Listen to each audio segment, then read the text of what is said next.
Welcome everyone, they call me Intro Checkout, and today we'll start with a story.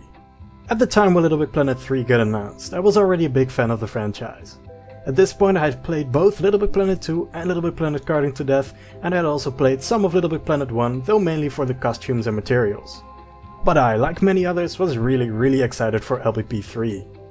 I had even played it at a small gaming convention from beforehand, and it was great, except that I glitched through the level halfway through the 5-minute demo, which is kind of symbolic in a way. Because when LittleBigPlanet 3 launched, it was really buggy. I faced so many crashes and game-breaking glitches that I lost count. The frequency of those crashes and glitches would slowly become less and less over the next few years though, and I once again found myself putting a lot of time into the game. But unlike LittleBigPlanet 2, without friends this time around, as most of my old friends turned to PC gaming, and my PS4 friends never played the old LBP games and considered them to be for kids. But then, in 2017, LBP 3 became free for PS Plus members, which I saw as the perfect opportunity to get those PS4 friends playing the game as well. It was still a hard sell, because LittleBigPlanet was so far out of their comfort zone. I'd been playing games like Rainbow Six Siege, Battlefield 4 and Rocket League with these guys, so you can imagine that convincing them to play LittleBigPlanet was not easy. But I did it. So I got 3 of my friends in a party, booted up the game, started create mode and started explaining the basics of creating. I couldn't have foreseen what happened next. These 3 guys, who were mainly interested in shooters and would never consider themselves to be creative, learned the create mode really fast and started making the coolest things. This was the start of a golden age. We had so much fun messing around in the create mode at this point, as we were all griefing each other, creating deadly vehicles, crazy weapons and so much more. We even completed the story campaign, which was a really fun experience in itself. I consider the 4 months where we played this game the most fun I've ever had playing video games. But why only 4 months if we were enjoying the game so much? Did these friends lose interest? Was real life catching up with us? No, the reality is way sadder. After having the most fun ever for these 4 months, an error started popping up every once in a while. This error would kick every player except for the host out of the level, with the only way of rejoining being to restart the whole game. At first we would see this error about every 2 hours, then it became 1, then it became 30 minutes, 10 minutes, and after a while we had to restart the game literally every 2 minutes. We've tried multiple times since then to play together, but the crash keeps happening, regardless of if we're playing create mode, community levels or story levels. If this bug will never get fixed or LittleBigPlanet 4 will never be made, we might never again be able to enjoy a game as much as LittleBigPlanet 3 during the first half of 2017. The end.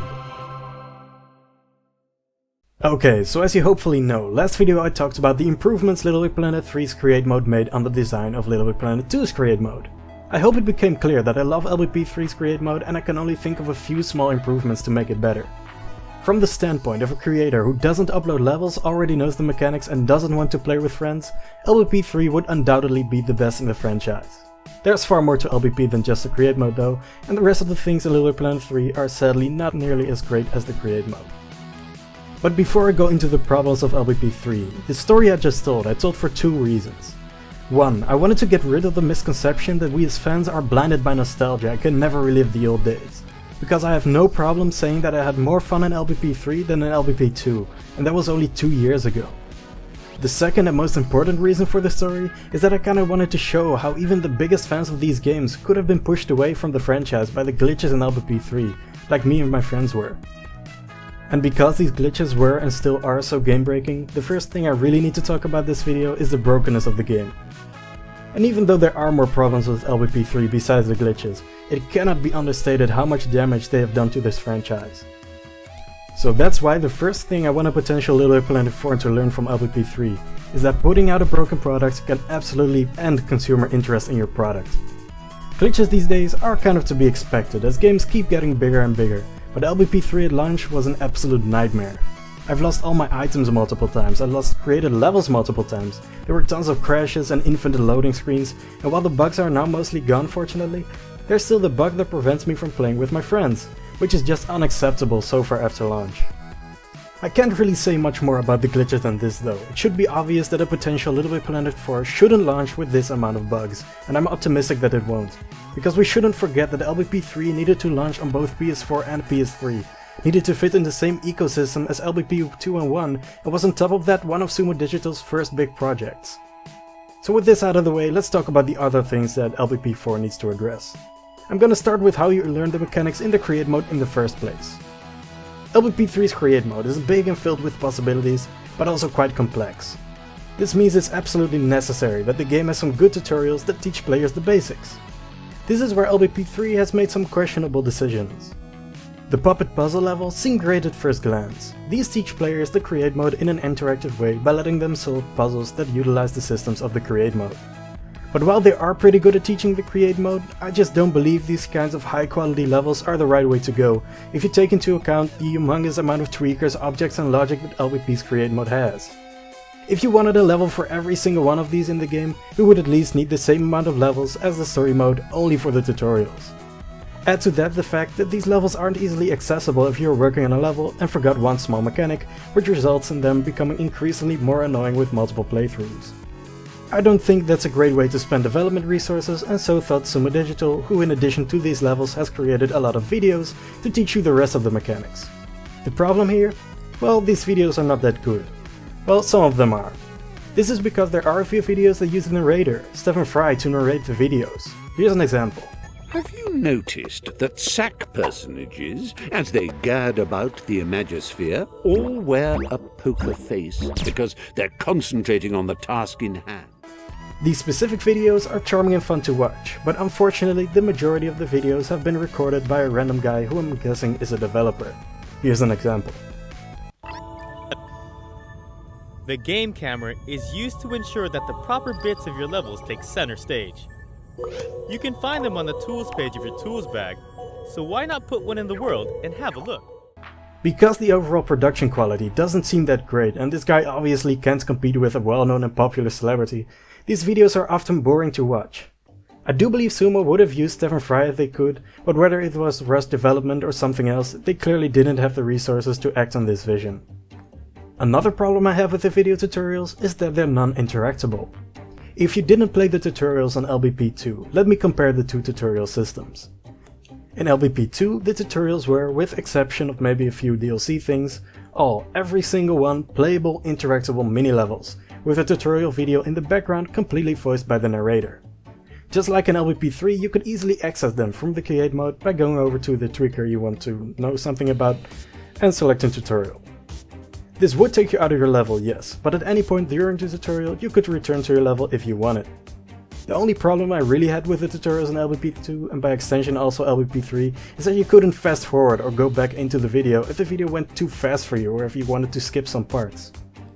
Literally the only thing Sumo Digital needed to do is to copy the tutorials from LBP2 and create a skip 10 seconds forwards or backwards function.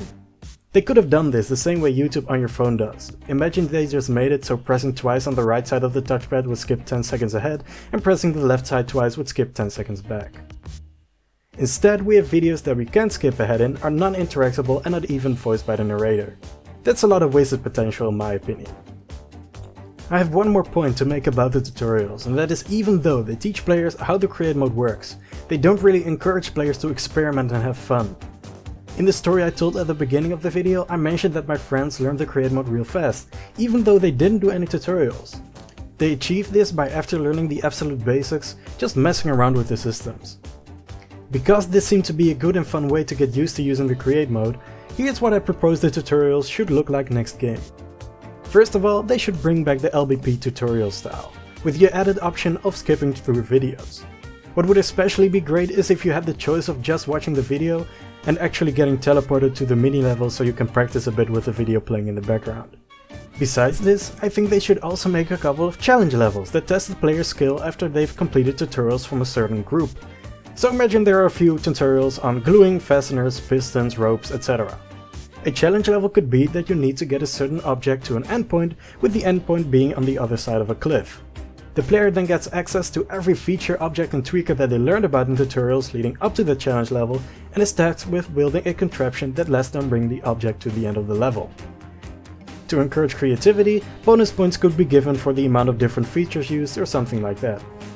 Even if some players cheat by pasting different tweakers with no use all over the place, I still think there will be a large amount of players that will have fun with it and learn about the mechanics in the process. These kind of challenge levels should be as least restrictive as possible, so a large amount of solutions are possible, and not just the most straightforward ones. Winning the challenge with a rocket-powered hamster ball is of course way more fun than just making a bridge. Now I'm talking about challenges, I think weekly create challenges could be a great way to get people to make stuff. Dreams is also supposed to have this, and I think it would be a missed opportunity if the next LBP didn't have it as well. So what would these challenges look like? I imagine a weekly challenge page that is accessible from the main menu. There you can enter the challenge level, which consists of whatever the developers wanted you to do this week. These could be really simple, like making a vehicle that can get to the top of the level. After you finish your creation, you can upload it and it will be added to the weekly challenge playlist, where everyone can see and play all other people's creations and vote for which one is the best/most creative for that week. Now these kinds of things might be hard for the developers to create, and I don't know if it would work in the way I describe it, but it's still fun to think about how we could encourage people to create more stuff. If you have any idea or something to say on this topic, the comment section is always available. But now I'm done talking about challenges and tutorials. Let's talk about the thing that has kind of ruined the point in creating for me. To put this into perspective, I put about as many hours into LBP 3 as 2, but while I've uploaded about 15 levels in LBP 2, I've only uploaded 3 in LBP 3. What is at fault here? Well, the community systems. I just don't feel encouraged to create good things because there are so many levels and so few ways to find them. Matter of fact, I found online that there are over 10 million playable levels in LBP 3. So we have 10 million levels and only like 10 ways to find them. This really needs to be fixed in the potential LBP 4. My solution? Do what other social platforms are doing and give people as many ways as possible to find content. I imagine the perfect LittleBigPlanet community system to literally be like YouTube. So imagine your YouTube homepage, but replace the videos with levels. Immediately there are tons of recommended levels visible in multiple rows of like 5 at a time. Underneath the thumbnails of these levels, you can see the name of the level, the person who created it, the amount of times it has been played and the upload date. If you click on these levels, there's a description and a comment section, and even more recommended levels on the right. On the homepage on the left of your screen, you can see your subscriptions. You can subscribe to creators to be notified whenever they upload a level. Also on the left, there's a trending page, which shows you which new levels are getting popular right now, and there are also a lot of genres that you can click on to immediately get showed a bunch of popular ones in that particular genre. In the top of your screen, there's a search bar that allows you to search for levels. What needs to be added, what YouTube doesn't really have, is a new section, which literally just shows the absolute new levels. This is something that already exists in LBP 3. Maybe that should be the first thing you always see though, so people don't start gravitating to only the good, already popular levels and creators. A system like Dream Surfing, like in Dreams, would also be cool. This system throws a random playlist of community levels together, so you can keep jumping from level to level. It would be nice if we could set the parameters of these, like uploaded in the last week or most played last month. Only with this kind of massive system would it be possible to do justice to the amount of levels being uploaded. This brings me to my next point on the amount of levels. I really think that LBP 4 should reboot the amount of community levels back to 0. Look, it's great that we can play all the old community levels in LBP 3, but there's such a ginormous amount of old levels floating around that got made over the last decade that I think a reboot is almost necessary to encourage creators to make things. This naturally leads to the question, what about all the items and objects we have collected over the last few games? So far in all these games you keep what you had collected in the games before it, but at this point it starts becoming a bit unfair to the new players, as they at best get access to literally only 33% of all possible things to use, and only 25% in the next game. I think that in the next game it should be possible to get all the objects from the previous games as well, though I don't know how I would make this possible in a way that doesn't defeat the purpose of collecting items in the main story. This is where Sumo Digital needs to make their own decision, as I really don't know what would be the best way to handle this. This was more or less all I had to say on the creator side of things though. I honestly expected to be able to talk about much more this video, but I realized that there's really not that much wrong with LBP 3. It's just that the things that are wrong, like the glitches or community systems, have an incredibly large impact on my ability to enjoy the game. But now I'm done talking create mode, I still want to say one thing about the story. And that is that I really hope the next story mode doesn't feature the new characters, as their skill sets are so much more inferior to Sackboy's. Oddsock can't grab, Swoop can't emote clearly, Toggle can't swim, none of them can use power-ups, none of them can climb. Add to this that literally everything these new characters bring to the table could also be done with Sackboy and some logic, and it becomes clear that these characters weren't really necessary. Also, a big part of LBP is customizing and personalizing your character, So here we have Sackboy with hundreds of costumes and items collected over 3 games, and here we have 3 other characters that all ask attention from the developers. There's just no way we will ever have the same amount of choice with the new characters as Sackboy. That said, these characters should still be available in the create mode in the next game, as they certainly have their uses. I just don't feel like the story should revolve around them anymore. But now I'm actually done. If you have anything to add, as always the comments are open. For now, thank you so much for watching and see you around.